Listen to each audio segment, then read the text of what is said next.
Good morning, class. We are looking at pre-calculus practice test number 1, which pertains to module 1, and it's covering a couple of chapters. We are looking at chapter 2, linear functions.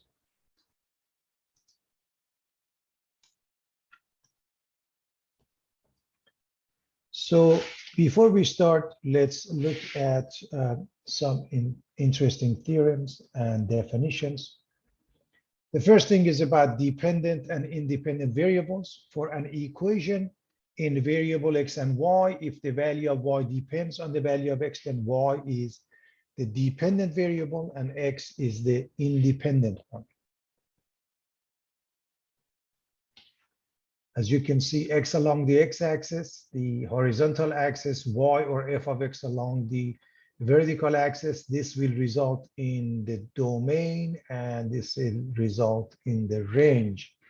So relation, a set of ordered pairs, domain, the set of all input values, x values, independent variable, whatever you want to call that, for a relation, the set of all output values or y values, dependent variable for a relation is called a range. You can see it from the definition. You can see it from the graph, domain versus range, domain versus range. Function, a function is a relation in which each element in the domain corresponds to exactly one element in the range.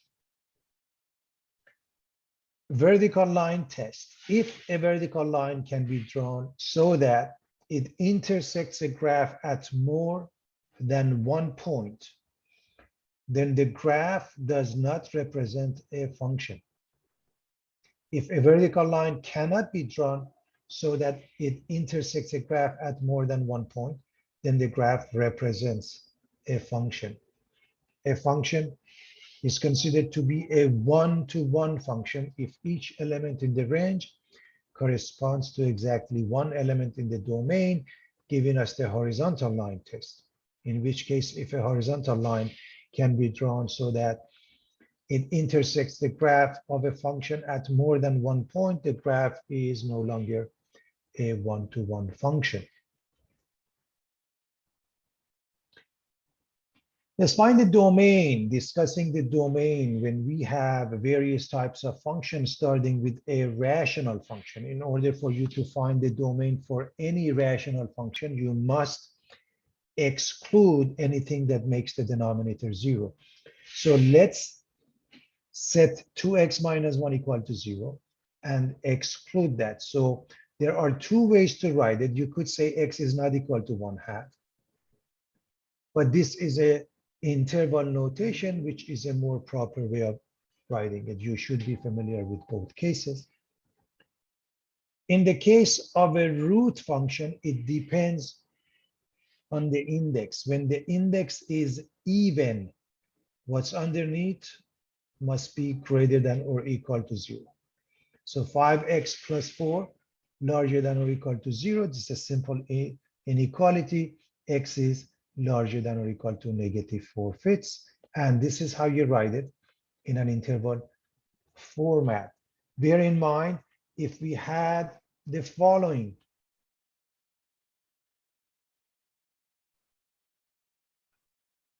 let's say g of x is the cube root of the same thing, 5x plus 4, then the domain would be all real numbers. You can write it like this, or negative to positive infinity.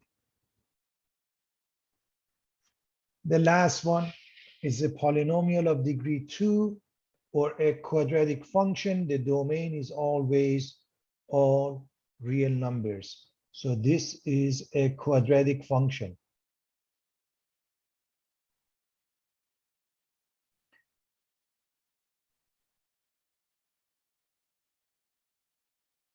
Or you can say polynomial of degree 2. Either way is fine. Well, as I mentioned, if we are dealing with an odd root, the index is odd. Any number that is odd, then it's all real numbers. So The reasoning for this is because of the index. You would write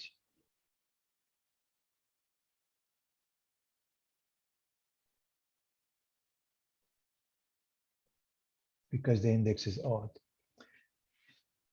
For the next one, we are dealing with a rational expression. We do the same thing, set the denominator equal to 0 and exclude that. X squared minus 1 is 0. That means x is plus minus 1, and we are going to exclude that. This would be the domain. In an interval format, it will look like this. From negative infinity to negative 1, union negative 1 to 1, union 1 to infinity. This is how you would write it in an interval format when you want to exclude those numbers. This case, it's all real numbers. Why is that? It is a linear function. Because it is a linear function, then the domain would be all real numbers. We want to look at the graph and come up with different stuff, such as a domain, whether it's one-to-one, so on and so forth. So let's start with the very first one. So obviously, this is a function because it passes a vertical line test. It is also passing a horizontal line test. So not only it represents a function, also it represents a one-to-one. So function, we need to check the vertical line test. One-to-one function, horizontal line test. So that's the first thing. As far as the domain is concerned, along the x-axis, it covers from 2 to 8, but 2, there is a hole, so 2 is not included, 8 is included. Along the y-axis, take a look, it covers from 6 to 8.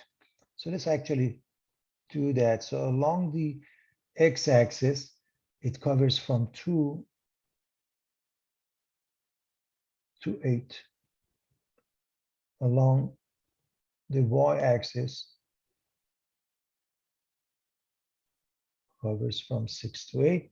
And the way we write it is that 2 is not included, 8 is not included according to the graph. Look at the whole.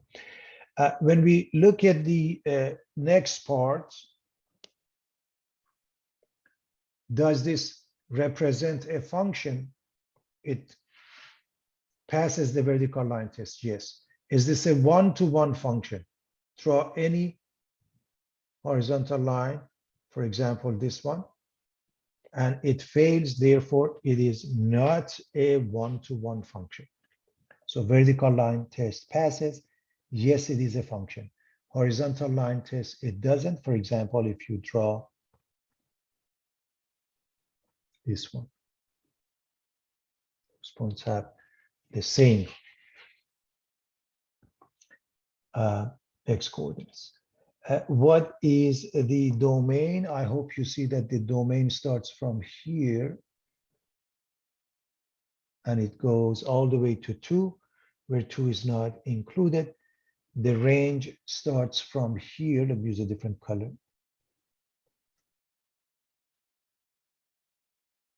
The bottom is here, all the way to the top.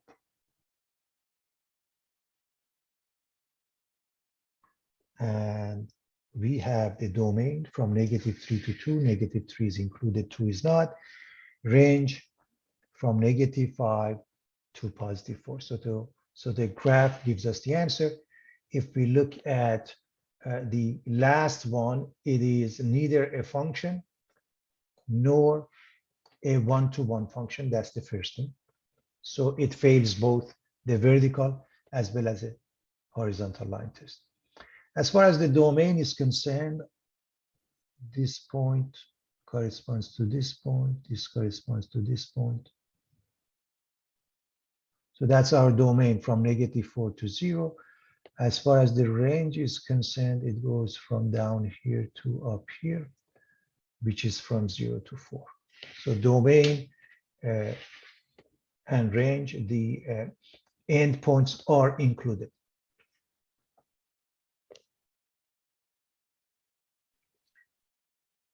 So determining whether we are dealing with a function, one-to-one function, what's the domain, what's the range, should be no problem, of course, in an interval notation.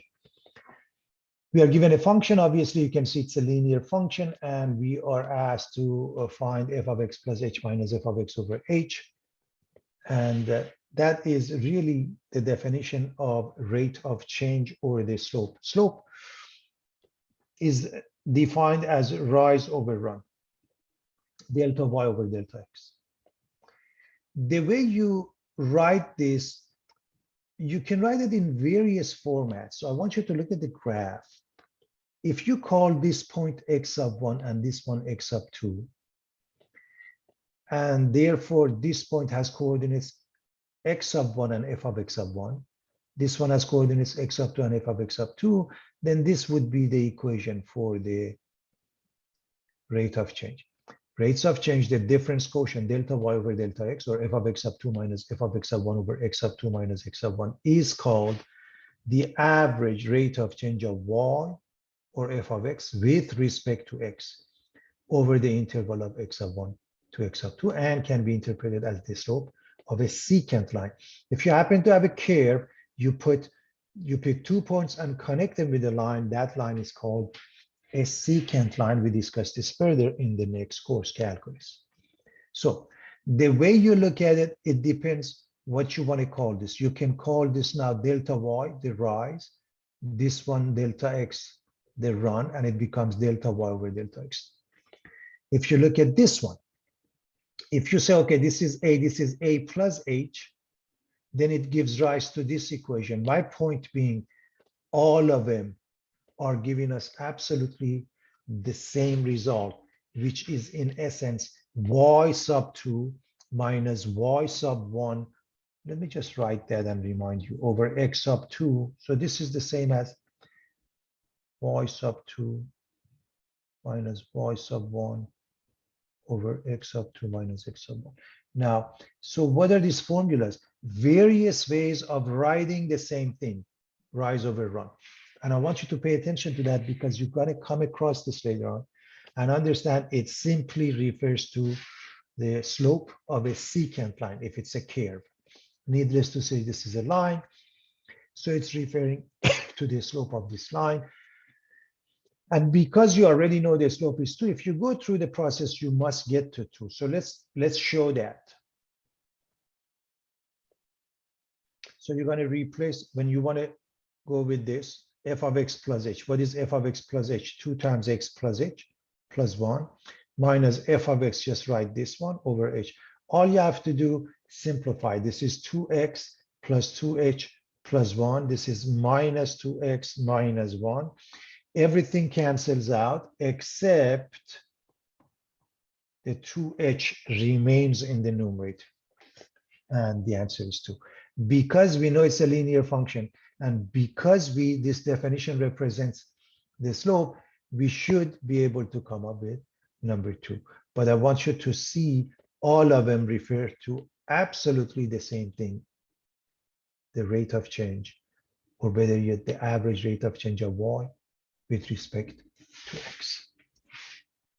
Here's the function f of x, and here's the function g of x. F of x is 2x squared plus 1. G of x is 3x minus 5. We are to find the following. F of g of 2. So before that, let's discuss a few things here. Algebra of functions, or operations on functions. F plus minus g of x, that means f of x plus minus g of x. This is the sum function, this is the difference function, this is the product function, and this is the quotient function. You've seen it in intermediate algebra, college algebra, so nothing brand new. Also, we have the composite function of FOG, which by definition means f of g of x. G of f means g of f of x. And if we want to stick with that, the concept of f of g of x, that means x is the domain for g, g of x becomes the domain for f, so on and so forth. That's the function issue. So in order for you to find this, the very first thing is to find g of 2. So go to the g function, which is 3x minus 5, and replace the x with number 2. And that means g of 2. Therefore, we are looking for f of 1. So what does that mean? Now plug in number 1 into the f function. And there you have it.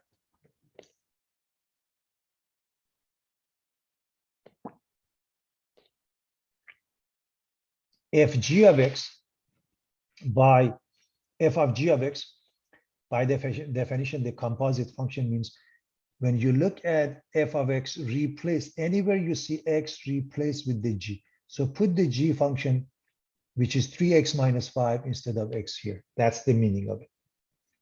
So replace the x in the f function with the entire g function. So this has to be raised to the power of 2 and then multiplied by 2. So this is squared, 3x quantity squared, which is 9x, minus 2 times 3x times 5 is minus 30x, plus 5 squared, which is 25. I hope everybody remembers the basics. And apply the 2 and add 1. So that gives you 18x squared. That gives you minus 60x. That gives you 50 plus 1. 50 plus 1, which is 51. G of f of x, that means this x in the g function must be replaced by the f function. So we are going to distribute 3 times 2x squared is 6x squared plus 6 minus 5. My apologies, plus 3 minus 5. 3 minus 5 gives us negative 2.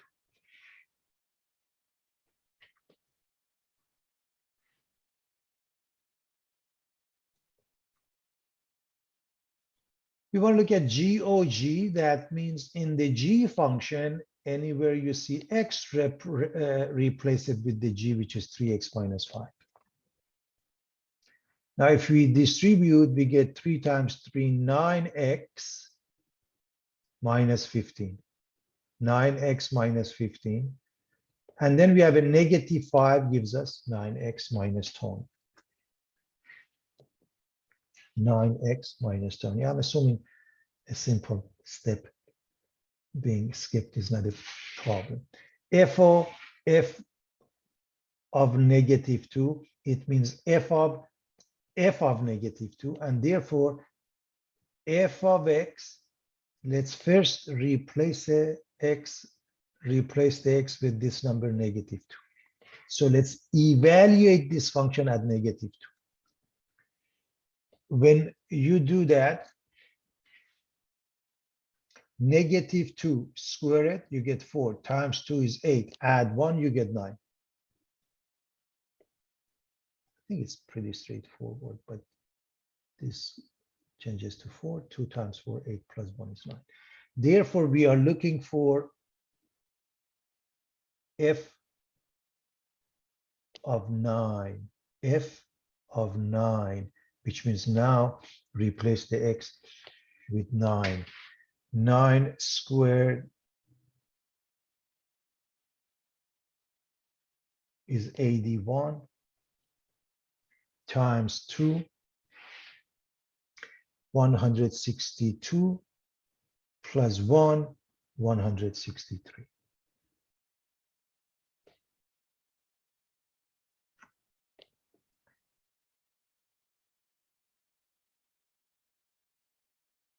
Even function is defined as f of minus x equals f of x, which is symmetric with respect to the y-axis. Odd function, f of minus x is minus f of x, which is symmetric with respect WRT with respect to the origin. And we want to determine whether we are dealing with an odd or even function. That's why I went over that. And so for f of x, all you have to do, evaluate f of negative x. That means replace the x with negative x and observe. Notice, if we replace the x with minus x, When we square it, we get the same thing, x squared. Because we proved f of x equals f of minus x equals f of x, we are dealing with an even function. As far as the g is concerned, we are going to look at g of minus x.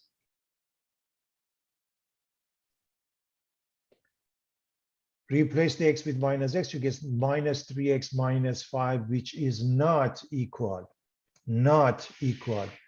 to the g. Therefore, a g of x is not even, it's not odd either, because in order for it to be an even function, it must be identical to the original function. It's not.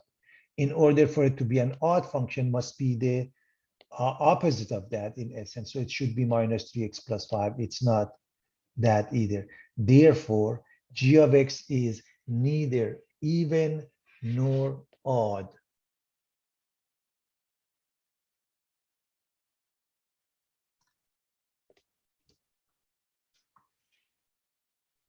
Let's practice with that average rate of change that was discussed. And again, just reminding you about everything that we said, just plug in. There are many different ways of approaching it, perhaps looking at it from this point of view or this point of view. You have two pairs. So you're going to evaluate, the numerator would be the evaluation at the two pairs, okay? Evaluation at these are both x coordinates. Remember that, the way this is given.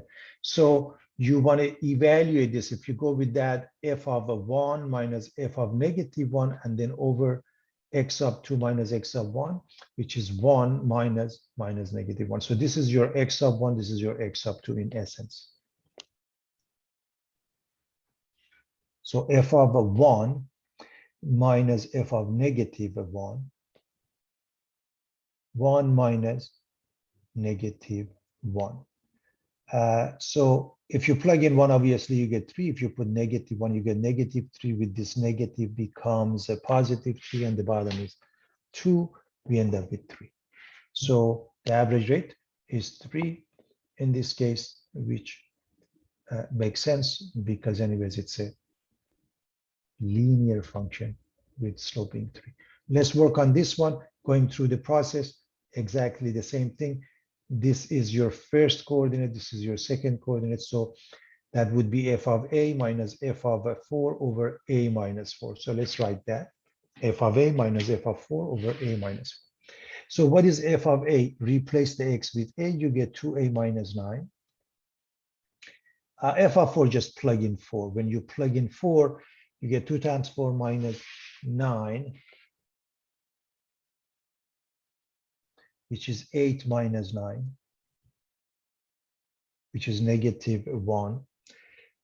So in essence, you are adding 1 because negative times negative 1. So you have 2a minus 9 plus 1, which is 2a minus 8. Now you can factor the 2 out from the numerator, and you end up with the same thing too. You have to show work with steps. You really have to practice on this. This becomes a huge deal in the next course.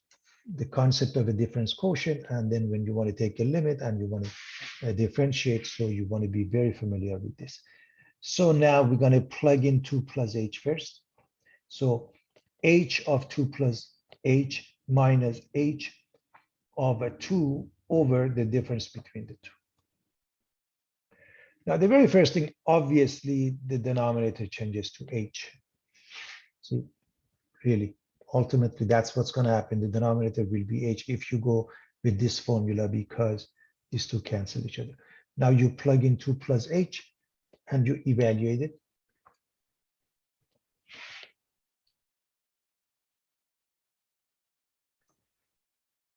So you distribute the 3.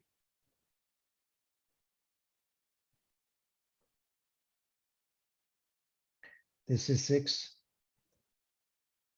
plus 4, which is 10. And I hope you see that 6 plus 4 minus 10 cancel each other. So we do end up with number 3.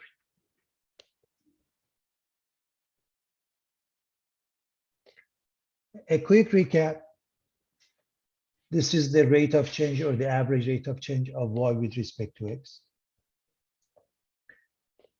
And in essence is the slope of a secant line. Rise over run. This is normally referred to as the difference quotient. They're all the same thing. So I wanted to put all of them for you so you'll be familiar with various ways of representing those. On purpose, I chose everything that was linear. So you already know the answer is 3 here, the answer is 2 here, the answer is 3 here. But you really have to go through the process. It doesn't work out this way if the function is not linear. It gets much more interesting. Before we look at the next example, a quick review of what we need to do here. So take a look at this idea. If you have a function f of x, and you're assuming c is some number, a constant, which is positive, we can shift it up. If we write f of x plus c by c units, we are assuming c is positive. F of x minus c, you bring it down, so along the y-axis. F of x minus c moves it to the right by c units. F of x plus c moves it to the left by c units. And this is in the PowerPoint. Whereas the bottom one, again, you have the function y or f of x.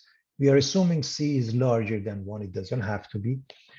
If it's larger than 1, then c, if you multiply f of x by c, it stretches it by a factor of c. If you divide by c, it shrinks it. If you put minus f of x, please understand the negative is in front of the function. You can think of a function as the y, so you're changing the y. Think of f of x as y. So you're changing the y to negative y, so it flips over with respect to x. On the other hand, if you have f of minus x, you are changing x to minus x to minus x, so it flips over with respect to the y. So we're going to look at a couple of simple examples to make some sense out of this. First, various types of functions that you are supposed to know. They call it a toolkit function, essential functions, elementary functions, functions that you have seen and you should be familiar with. So ultimately, when we move on to calculus, you are expected to know the general shape of those graphs. It will help with everything else that comes up. So, for example, this is a constant. F of x equals any number is a horizontal line. F of x equals x goes through the origin. The quadratic function y equals x squared. Cube function y equals x cubed. Y or f of x equals square root of x. The root function index is even, and is the root function, the index is odd. So, for example, if you remember this graph, you know the domain and range is both from 0 to infinity. If you remember this, the domain and range would be all real numbers. So these are the things that the graph will help us. So another toolkit function or essential function or elementary function that we are supposed to know the graph is an absolute value function, which is a V-shape class. And this is the vertex. So an absolute value, y equals an absolute value of x. The vertex is located at 0, 0. And I hope you remember the definition. Absolute value of x is x when x is positive or larger than or equal to 0. Otherwise, it's minus x. So a quick reminder, absolute value of x is defined as such: x if x is larger than or equal to 0, negative x if x is less than 0. So that's something we should know. Now, notice if we look at the vertex, which is at 0, 0, now it has gone somewhere else, which has coordinates 3 and negative 2. So right then and there, you see the shifting that has taken place. So we can write y is a times the absolute value of x minus 3 minus 2, because it has shifted 3 units. We are talking about the vertex, 3 units to the right, and then it has gone down by 2 units. And the reason we put the a here, because we don't know if this shape has remained or has been changed, because if it hasn't changed, so a ultimately becomes 1. So how do you find those? Always look for easy points. For example, you see those are easy points class, and plug in any of it.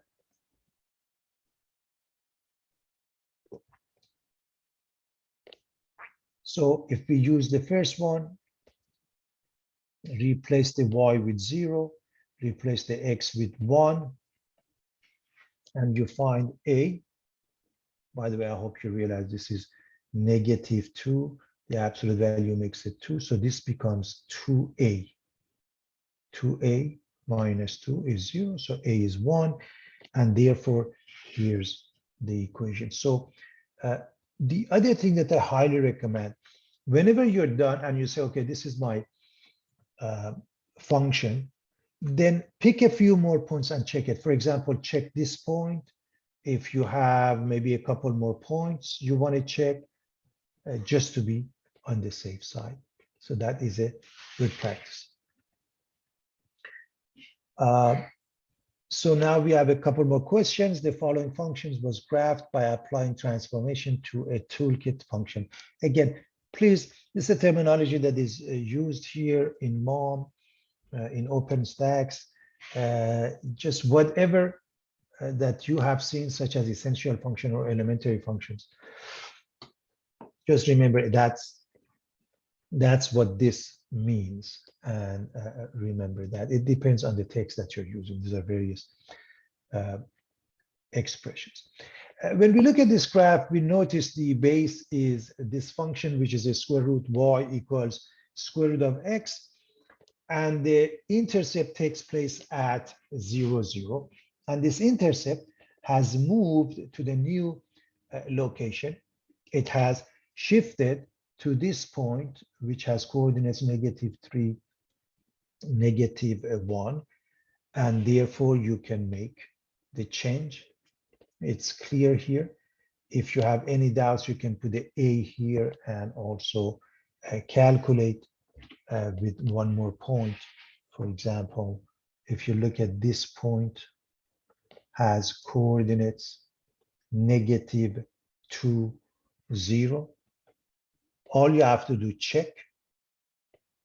You see, if you put -2, you get -2 plus 3, which is 1. Square root of that, 1 minus 1 is 0. So you definitely have to check to be on the safe side. We are looking at this function. Obviously, this is a quadratic function. We know, generally speaking, y equals x squared, and the vertex is located at 0, 0. However, it has shifted such that the vertex now is located at -1, 2. And so one easy way when the vertex is given is to write it in this format. By the way, when you're looking at a quadratic functions,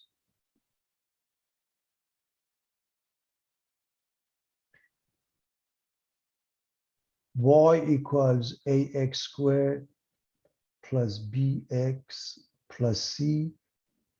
This is the vertex format, a times x minus h quantity squared plus k.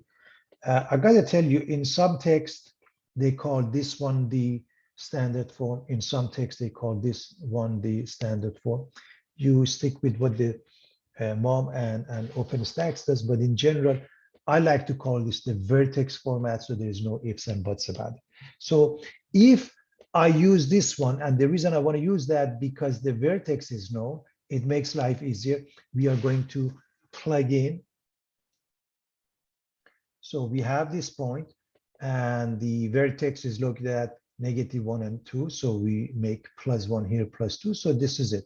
All you have to do find A. How do you find A? Pick up any point, and of course you want to pick an easy point, something which is clear. For example, the y-intercept seems to be located at 0, 1. So now you replace it accordingly. That means you replace the x with 0, you replace the y with 1. When you do that, I hope you realize 0 plus 1 is 1, squared is 1. So this is simply a plus 2. A plus 2 is 1. So a must be negative 1. And always, to be on the safe side, you check and recheck. You can pick a couple more points. You can also look at those 2 points to make sure they fall into place. Probably this one is an easy point, would be a good choice to check. We want to find the equation of a function. When we are starting with this function, y or f of x equals x squared, and we're going to use that and we're going to shift it to the right by 3 units, shift it to the right by 3 units. So x becomes x minus 3, and then square it.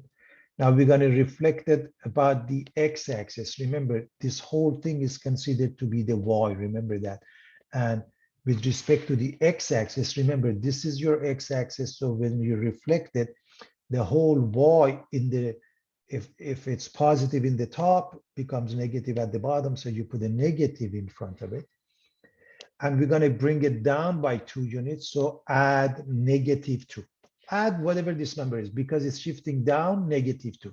If it was shifting up, positive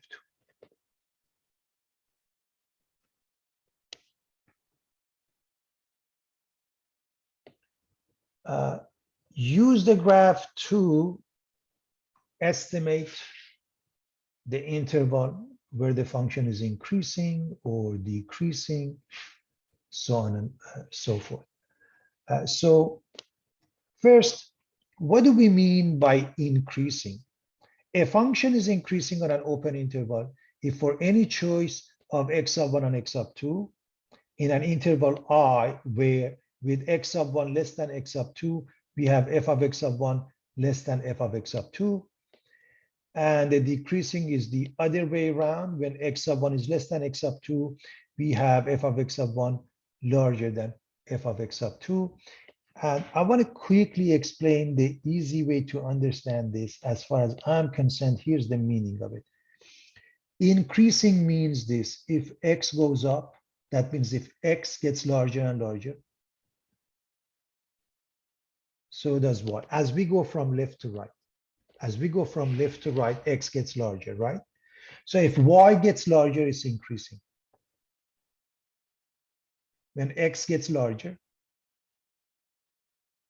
and y gets smaller, that is decreasing. A function is considered constant on an interval if for all choices of x in the interval, the values of f of x are equal. Basically, the portion which is a horizontal line.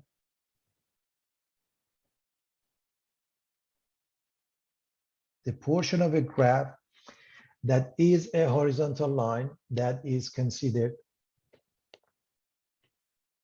a constant.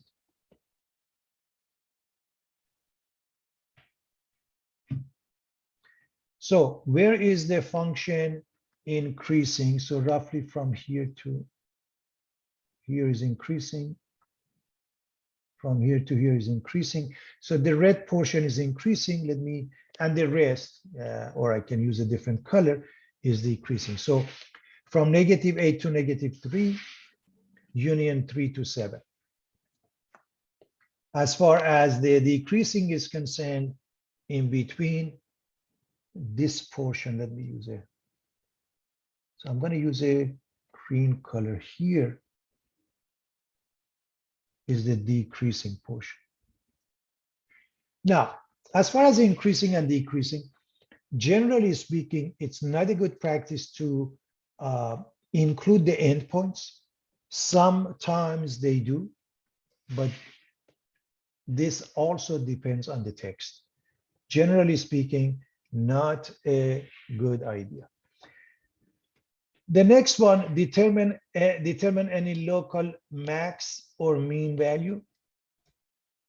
Local max is 50 at negative 350. So we are looking at this point as a local max. Local mean is, let me use a different color.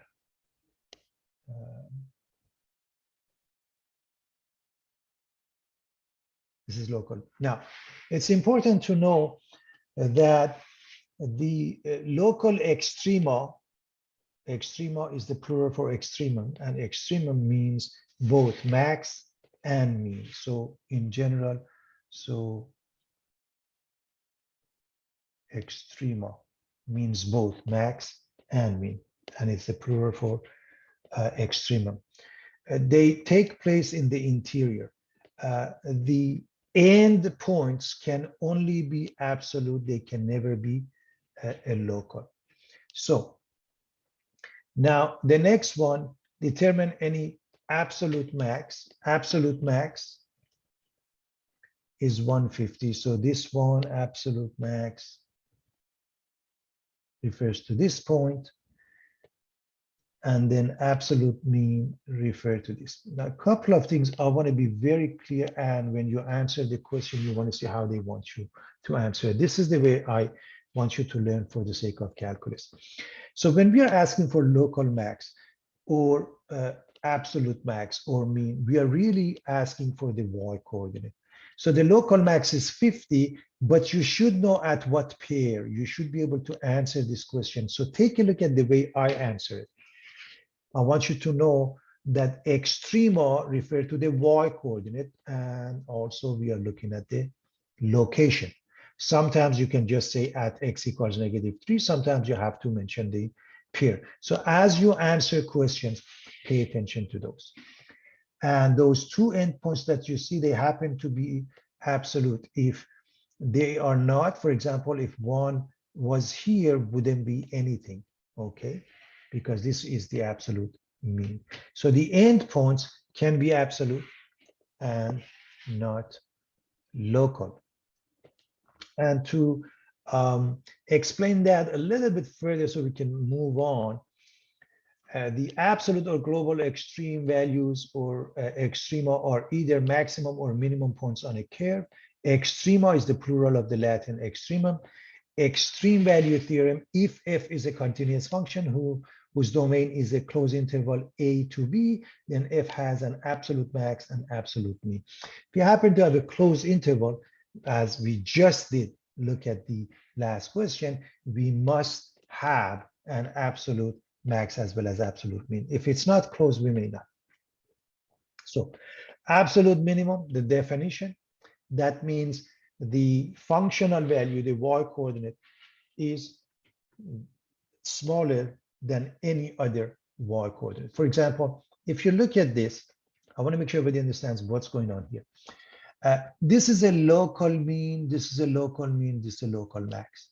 However, this local mean, it is also an absolute mean. So pay attention to the concept. All three, because they are interior, they're considered local.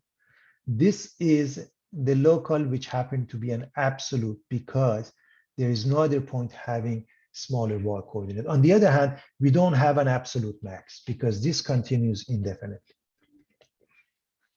Absolute max, the functional value is largest no matter what in the entire domain. So here's an example. Again, pay attention to this local max. Peaks are max, local max, local mean, local max. This local max happened to be an absolute max. Why? Because no other point has a larger y value. What about the arrows? The arrows indicate we don't have an absolute mean. Local or relative extreme values, I was just discussing that. This is the case in some open intervals. So take a look. This is a local mean, this is a local max. Going back, local max, local mean, local max, local mean, local max, local mean, because they're in the interior. A local max Again, it is the largest value in some open interval. So local mean, local max. So we want to distinguish between local and absolute.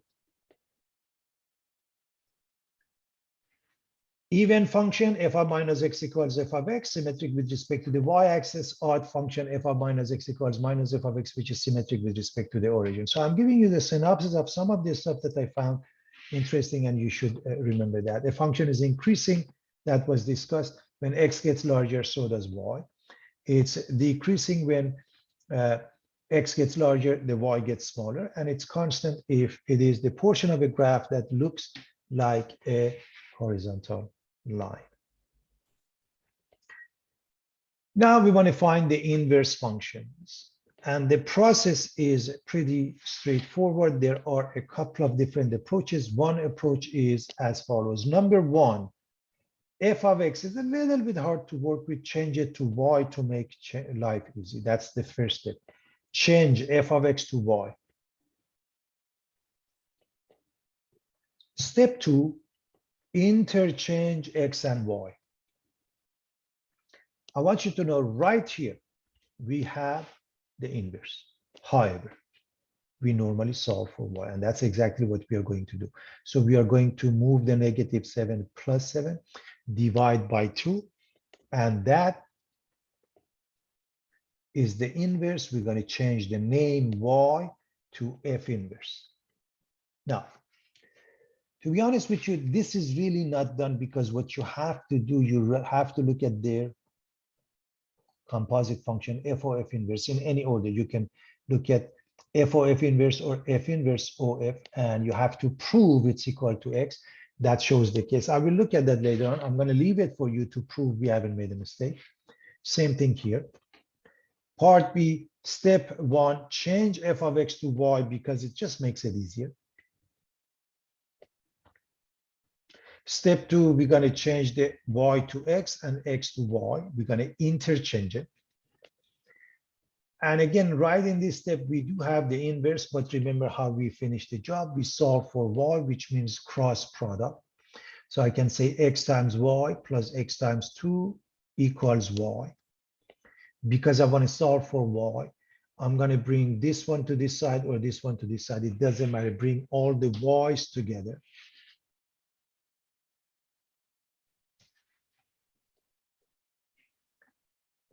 Factor the y on the right side, and now divide by 1 minus x. Divide by 1 minus x, that is y. This is your inverse. What do we call it? F inverse of x equals this. So for part B, f inverse of x is 2x over 1 minus x. Now, one thing I want to mention, right in this step, when we moved things, if we had moved y to this side, 2x to the other side, instead of this, we would get this. So I want you to see, you don't have to write both, but you do have to see they are identical. If you multiply the top by negative, you get this one. If you multiply the bottom by negative, you get minus 1 plus x, which is this one. And of course, you really have to show you've come up with the correct answer by looking at their composite function. Instead, we're going to do it for this. Use function composition to verify these two functions are inverse functions, meaning you have to show that their composite function is x in any order. Now, either this or f inverse or if you could show, you could even show f inverse or f is x. It makes no difference. Both of them are good. And so if you want to stick with the first one, f of f inverse, that means replace the x with this function x cubed plus 1. Now, I hope you see that this positive one and negative one cancel each other. So we have x cubed under the radical comes out as x. And believe it or not, that's a proof. And that's what I'd like you to do as practice on part A and part B on your own. See if you can prove that this expression and this expression are inverse functions, also this expression and this expression by looking at their composite function, either f of f inverse or f inverse of f. We want to sketch the inverse of the function whose graph is shown. In general, if you're asked to do that, here's a very simple case. Understand the two functions that are inverse of each other are symmetric with respect to the line y equals x. And so all you have to do, pick up any point. If you find a point with coordinates, let's say a comma b, let me just write that. Pick a few easy points, everybody. A comma b, I'm talking in general, belongs to S. If this is red and element of. So if A comma B belongs to F,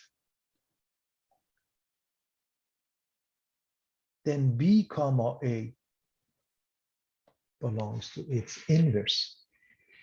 So all you have to do, pick up a few very simple points. So draw the line y equals x and reflect the graph on the line. So you can reflect it with respect to that line. Actually, I didn't do it.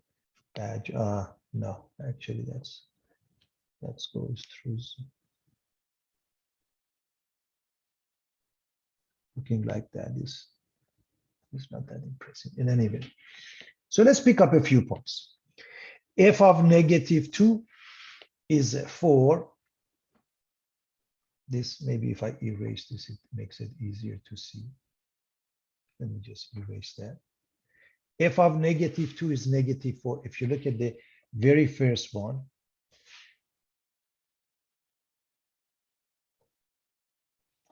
this is f of 2, f of -2 equals -4. If you have this one, that means -2 comma -4 belongs to the f function, then f inverse of -4 is -2. That means -4, -2, this point must belong to the inverse function.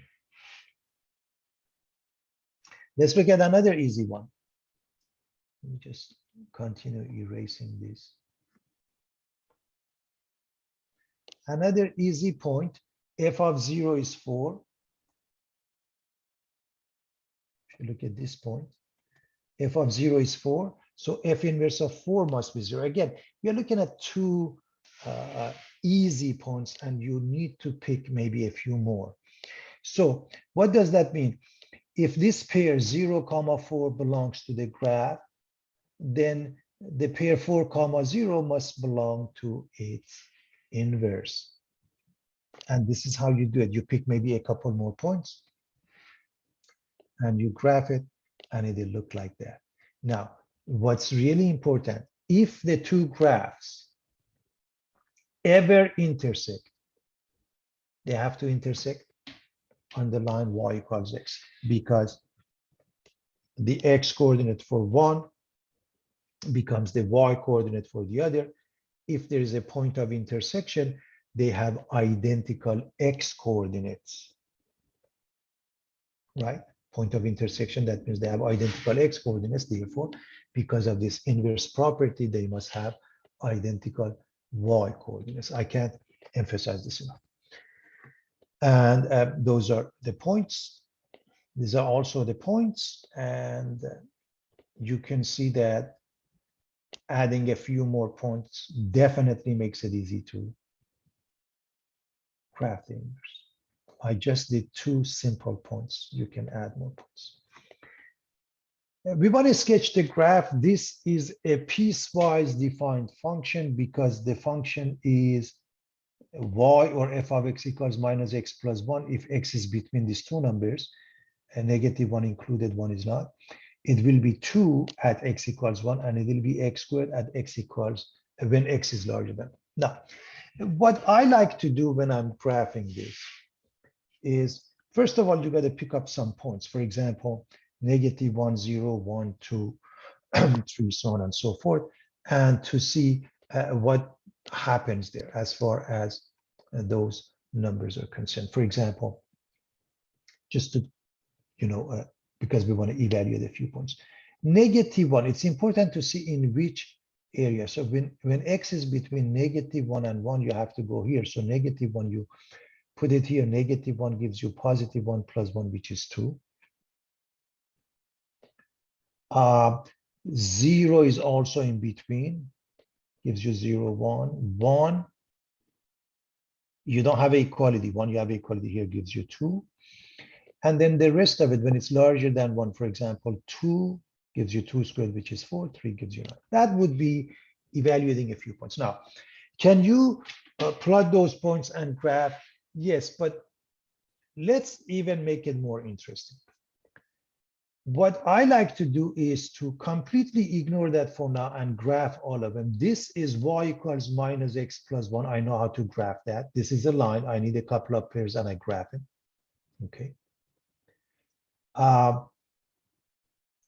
For example, we had this 0, 1 here, right? You can even use -1, 2, connect them, or another y-intercept. So you have a whole line. Let's just ignore that and graph this line.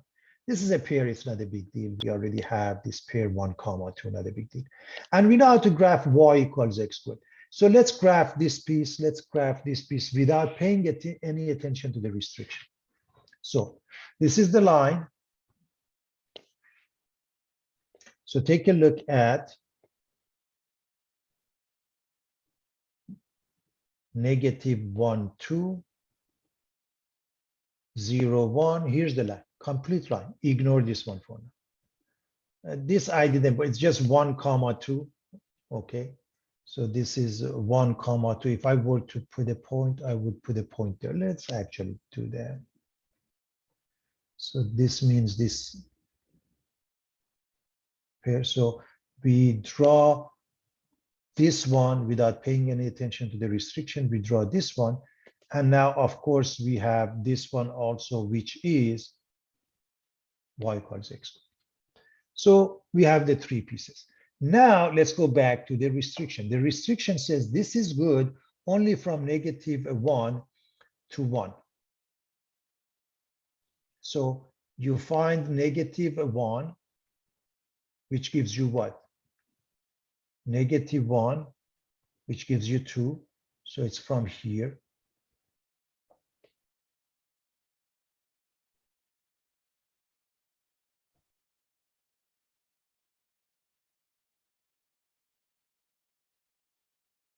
Only this portion, all the way to 1.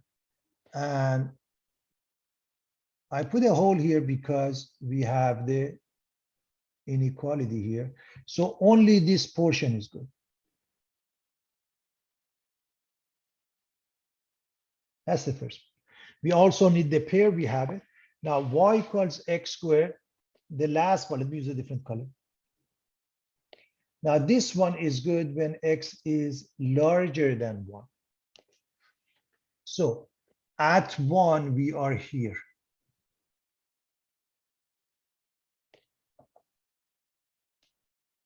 If you plug in 1, you get 1. I'm looking at this last part. And because it's good for x larger than 1, you need only that portion. Now put them all together, and here's the graph. So pay attention to the portion of a graph that will work for us and why.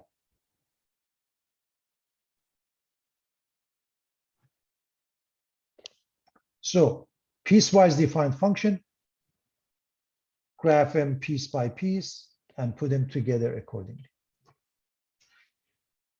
Domain, -1 to infinity, range 0 to infinity. I hope you see from the graph that the domain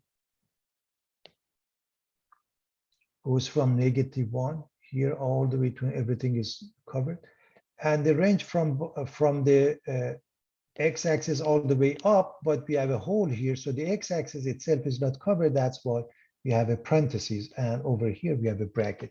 So we should be able to answer the domain and range easily from the graph. So domain from -1 to infinity, range 0 to infinity. All right.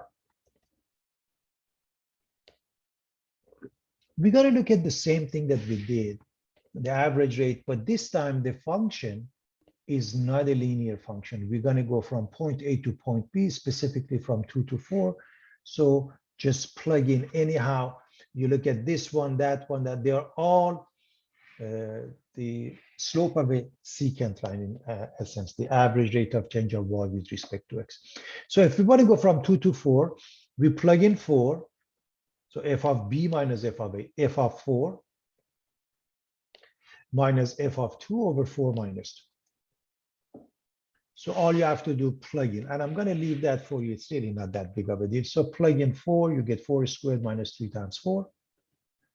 Plug in 2, you get 2 squared minus 3 times 2. And this can be easily simplified.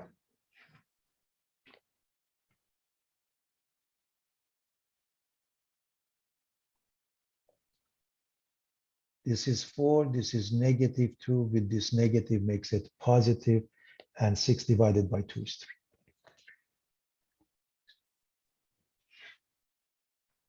Now, what if we go from 4 to 4 plus h? So now if it's f of in general, we are really looking at this part. I want you to know that. Where a is 4, but it doesn't matter however you want to. The bottom line is f of 4 plus h minus f of 4 over h. So we're going to write that f of 4 plus h minus f of 4 over h. So what do? You plug in 4 plus h. You can plug in 4, or we've already calculated that 4 when we plugged in. You can use this for this part. Either way, plug in and do the math. Now, this one is 16 plus 8h plus h squared, because everybody remembers a plus b squared. I'm sure you do. A plus b squared is a squared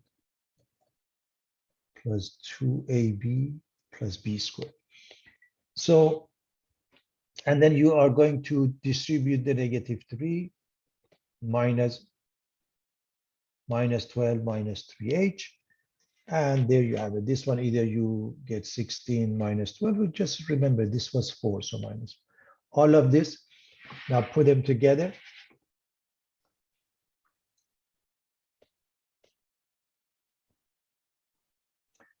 (16 minus 16) -12, +12. These two add up to 5h. So h squared plus 5h. Factor out the h and drop it. And the final answer is h plus 5 or 5 plus h, however you want to put that, it really makes no difference.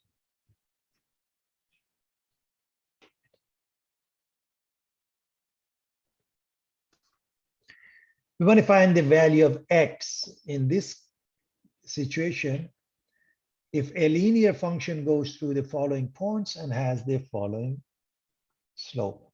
So here's the pair. The first pair is x comma 2. The second pair is -4 comma 6. And the slope is 3. So we just write the slope is equal to y sub 2 minus y sub 1 over x sub 2 minus x sub 1. So to remind you, standard form of a line ax plus by equals c. Slope intercept form y equals mx plus b. Point slope for y minus y1 equals m times x minus x sub 1. We had covered this before. Vertical line x equals a has a undefined slope and x-intercept at a0. Horizontal line y equals b, slope is 0, y-intercept at 0b. Reminding you of what we've done. Two lines are parallel. They have equal slopes, different intercepts. They are perpendicular. Their slopes are negative reciprocal of each other, or their product is -1. So going back to this question, just write the slope. Slope is 3. So we can write 6 minus 2 over -4 minus x. Now we are going to multiply the 3 by minus 4 by minus x, and 6 minus 2 gives us 4. This is negative 12. This is minus 3x. I can bring the negative 12 to this side and make it positive 12, and 4 is 16. I'm going to divide it by 16, and that's the final answer. That's the final answer. So a quick recap: information about the lines, equation of the lines, slope, vertical line, horizontal line, parallel lines, perpendicular lines, and then using the fact that the slope is rise over run, we can find the missing x coordinate. Could somebody read this question, please?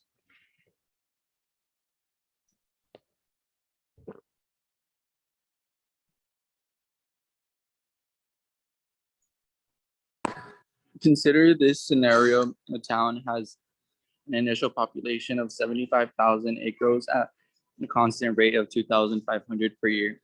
Find the linear function that models the town's population P as a function of the year T, where T is the number of years since the model began. Thank you so much, Jonathan. So it's pretty straightforward. Let's go over some explanation to make sure everybody's in good shape. So we use the y equals mx plus b, the slope-intercept form. And in this case, in order to use the proper notation and variables, we're going to say p equals m times t plus b. So that means now we are going to use p to represent the population instead of y. M is the same thing. And we're going to use t instead of x, the independent variable, t, which is the time, number of years. Now, here's the explanation. It's pretty straightforward. P of t is the population as a function of time. M is the constant rate of growth of the function in this case is 2,500 per year. T is the time elapsed in units of years. B is the initial population. What was the initial population? We started with 75K. The linear function in this case, therefore, just plug in instead of M 2,500 and instead of B 75,000. So the population P of t at any given time has the formula 2,500 t plus 75,000. 2,500 t plus 75,000. Again, this, remember, we would say this is the y-intercept. In this case, is the p-intercept, which is the fixed value, the initial value. Initial value meaning if you replace the t with 0. Could somebody read this question, please? Monthly cost of a cellular plan depends on the number of minutes used and a flat fee. 410 minutes cost $71.50. 720 minutes cost $118. Express the cost C as a linear function of the monthly minutes used X. What is the cost using 687 minutes per month? Interpret the slope and the C-intercept. Thank you so much, Madison. So let's get to work. We have normally x comma y. In this case, we are going to go with minutes and cost x comma c. So the first thing we want to clear how we write this pair. So we start with the minutes. So 410 minutes costing $71.50, 720 minutes costing $118. So let's write the two pairs. Now that we have the pairs, we can find the slope, rise over run, change in y over change in x. In this case, change in c over change in x. So I'm going to first write y sub 2 minus y sub 1 over x sub 2 minus x sub 1 equals m. And then I'm going to make a transition to this new variable c. You can even keep it as y and change it at the end to c. It doesn't make any difference. And so let's go through the process.